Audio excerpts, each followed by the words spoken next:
So there's the Arcturians and the Pleiadians, the Arcturians and the Venusians. Those are pretty much the main guys. Now, when I communicate with them, they just come through me. I don't like see an Arcturian standing outside of me.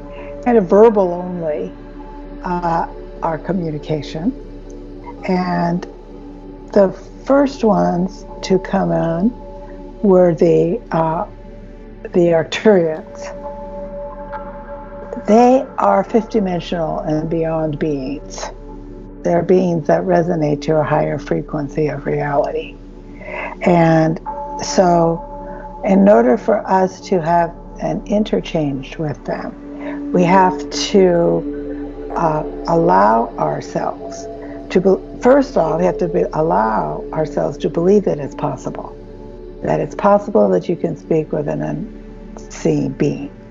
Now, for me, that wasn't that weird because I was always talking to, I was talking to myself, but it really wasn't myself. It was a self outside of me that I could ask questions to and get answers back. How about you, Danny? How did you get your first hit on that? A lot of the same ways, actually, and mine would happen through dreams. Mine was very visual before it became auditory, which for my process worked out great because I'm a very visual person. So if I can see something before it happens, or if I can have something to picture, it helps me out a lot with processing the info. But when I feel the Arcturians, it's very much a group energy. It's very much a we, as opposed to like an I.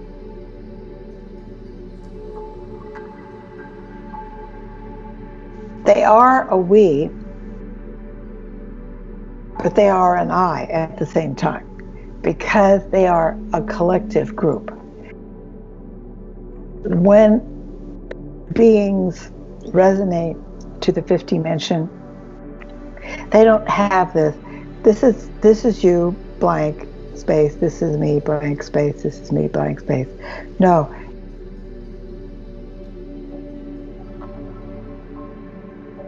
Teach the humans how to believe that what they're hearing is actually what they're hearing.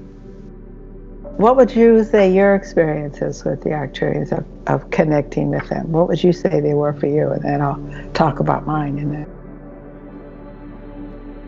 The first word that comes to mind is guidance. A lot of teaching, a lot of being able to facilitate new information in a way that's grounded yet expansive in the same manner. Yeah. They really have this feeling to me of this cosmic wisdom. That's the word that immediately comes through. They personify that in so many ways. And I know that some other beings choose to take forms, and I know that some Arcturians do choose form, but I know that it's mostly energy. Like there's a lot of non-form there. So that's what comes to me whenever I feel that connection to that. But what about you, Sue? Well, with me,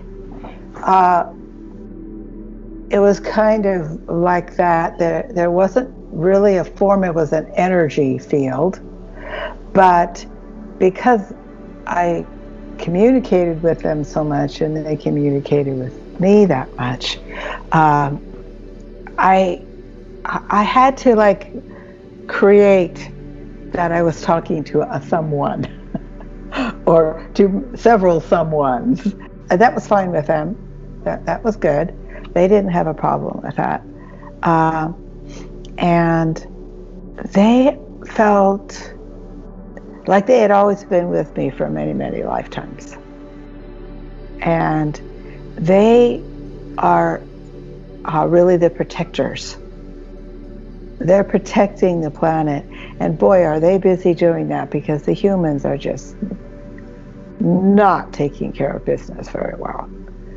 They go into humans' consciousness at a time when that human is able to open up their awareness enough. And very often it's when they're asleep. And so it comes in through a dream, or maybe when they're doing something that's very creative, or dancing, or walking in the woods, or, something that gets you out of your whole gotta go to work, but pay the bills. So in order for the human to be able to experience them, they have to open up their heart and mind and relax and just focus on that. And the thing is, even if they don't actually connect with the Arcturians, they have figured out a way to sit down, be still, have some thoughts inside of themselves, let go of the worry, and I know I should, and I can, and I can't, and I must, and all those things kind of fade away. And then when we allow those things to fade away, then we can start actually getting a message. But that message is only going to last in our brain a very short time, because our brain is not used to taking that frequency in.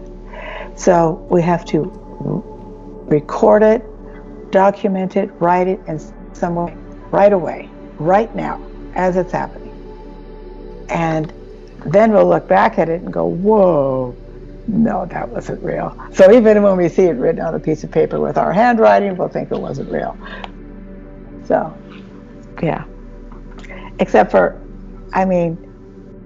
it was the early 80s when they came in for me, but I always was talking to somebody, talk to myself, one of those weird kids that talk to myself.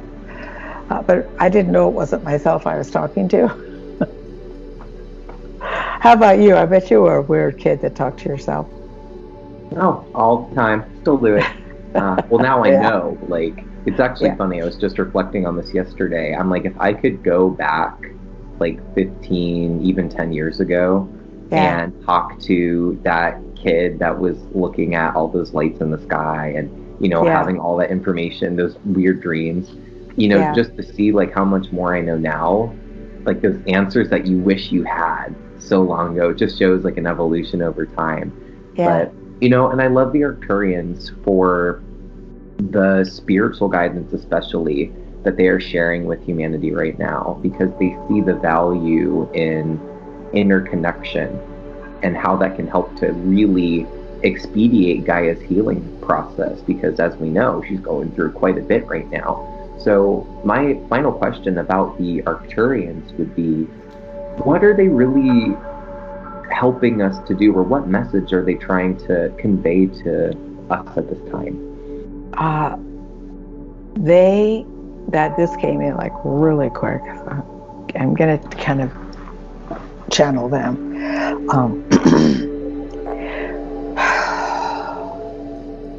Greetings. We are the Arcturians, and we come into your dreams, into your imaginations, into your creativity, into your desires, into your sorrow, into your happiness. We are with you. And we are with you because we are part of you and you are part of us. For there are humans, and they're called humans because that's as far as they can allow themselves to go. And then there are more and more that are allowing themselves to say, yes, I am wearing a human body. However, my consciousness is beyond just human thoughts. And I get messages inside myself. And I've also been told to write them down because my third dimensional self can't remember them that long. But there is something. Now this just popped in. The fall of Atlantis. Remember that? And that's where we connected, because we both remembered it. So why don't you talk a little bit about how that started? Because this is a time that's just like that. Mm-hmm. This is one of these pivotal times. It is, and I'm happy you brought that up, because to me, this is a time of collective remembering. And so naturally in our evolution, what's going to happen is that we are going to remember who we are, not just on an individual level, but on a collective level. And so, Sue, when you and I connected about Atlantis and like these shared experiences and these similar memories that we had, it sparked something up, kind of like brought something online that hasn't been online in, well, maybe not even in this lifetime. But I think that is such a, and this really ties back into the Arcturian energy too. It's such an activating energy. Remembering is such an activation. And I feel like that's really what the Arcturians are helping us to do, to really activate that other part of our brain that does remember times like Atlantis, because it's crucial right now to remember those times. Yeah, because most humans in daily life use like 10% of their total capacity. I've been doing a lot of privates with different people like all over the world, and I think people are starting to wake up to that more, because I would just be my weird self and they just were there. They didn't go, oh yeah, okay, fine, gotta go now, bye, click. No, they were there. They said, oh yeah, that happened to me too. You know, so there is a planetary waking up. Well, you know, it's interesting because horses came in. Now, horses have always been very significant in my life. The Arcturians don't look like people, they look like a horse. Now, maybe they stand up straight, you know, instead of on four legs, and maybe they have fingers, but their face looks much like a horse.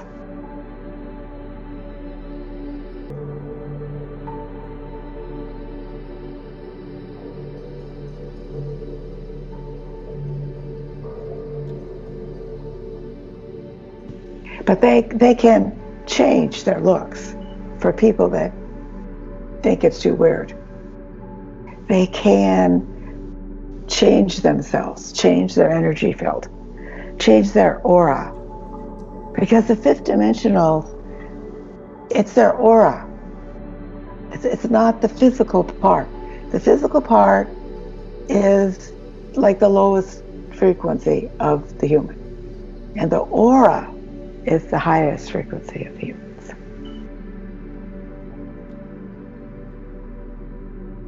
The Pleiadians come from the Pleiades, and you know, you can get a star map and see Pleiades, and that's where they come from. This is something I haven't got before. They are able to morph their appearance.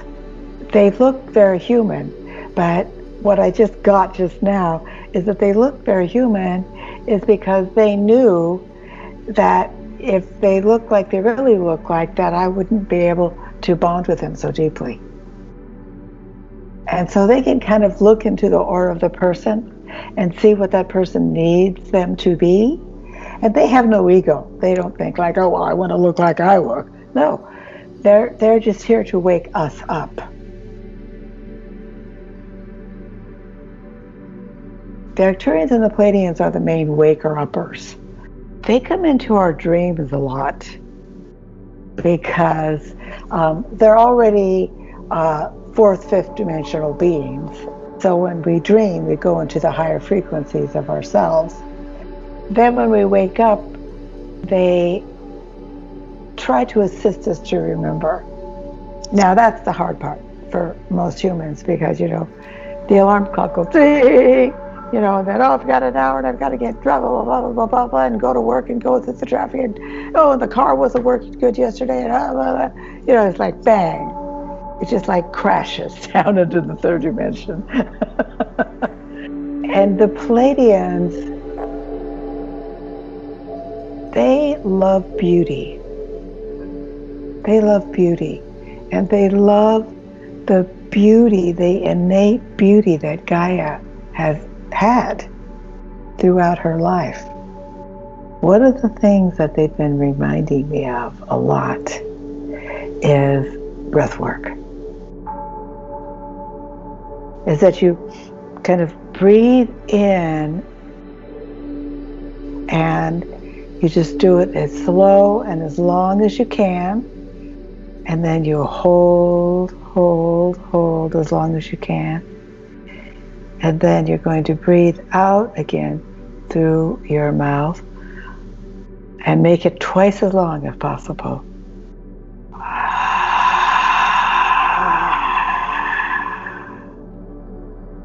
And the actual making of the sound is helpful because humans are very connected with something that proves to them that they're doing something. They have been telling me more and more to remember to do the breath work, remember to do the breath work. And the other thing that I want to recommend to people is that I found this journal that I'd written some in, but not much. And so when I go to bed at night, I sit in a bed and just relax a little bit, and I have a little conversation with myself via my journal. And the fact that I am writing down what is coming through me, because I have no idea what I'm going to write.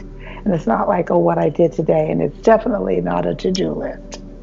It's, okay, I'm in bed, I'm relaxing, taking that time to know that when I go to sleep, I'm going to be in a different reality. So if I'm going into a different reality, it might be a good idea to take a few pages here, maybe put in some questions or put some answers with question marks or whatever. Try to keep it more spiritual and less busyness. And then, because when you do that, you know that you're not just going to sleep. You're going into a higher frequency. Your physical body is still third dimensional. Make sure you put it in a safe place and get ready for your journey into the next frequency of reality during your dreams. We, the Pleiadians, are just exactly like the humans. However, we are able to bilocate consciously. We are able to be in our fifth, sixth, seventh, beyond dimensional reality, while we can also inhabit a third dimensional physical body. Now, the juxtaposition of the higher frequencies and the third dimensional body, this is why it is important to spend that sacred time before you go to sleep. When you go into your night body, you want to go into the highest frequency of night body that you possibly can within this now. When you take this time to just chill and write things out, write it out, because then you've taken it out of your third dimensional brain and through your third dimensional hands on to a piece of paper. All that information that you have gathered, then you take that into your night body, you take that into your dreams, you take it into your sleep.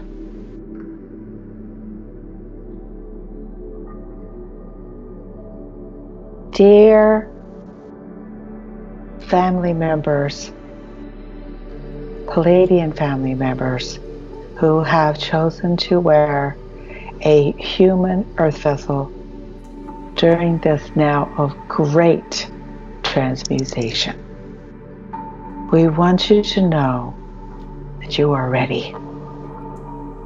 You are ready. And whenever you get afraid, or whenever you get hustle bustle, whenever you get worried, just say, I'm ready.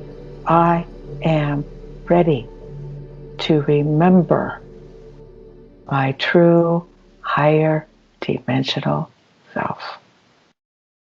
And it was always there, always, always there.